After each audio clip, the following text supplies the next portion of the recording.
Assalamualaikum. Ni ada satu barang untuk kereta yang jenis ada power loss. Bila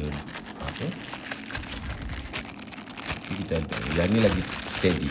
Yang manual tu kita kena sentiasa buka bonet kan. Jadi kalau buka bonet ni kereta tu kita tak ada safety sangat.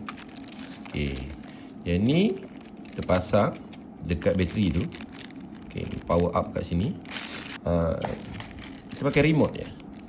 Jadi tak perlu nak buka tutup bonet. Memang terbaik ni. Nanti saya akan try pasang dekat saya punya Storm.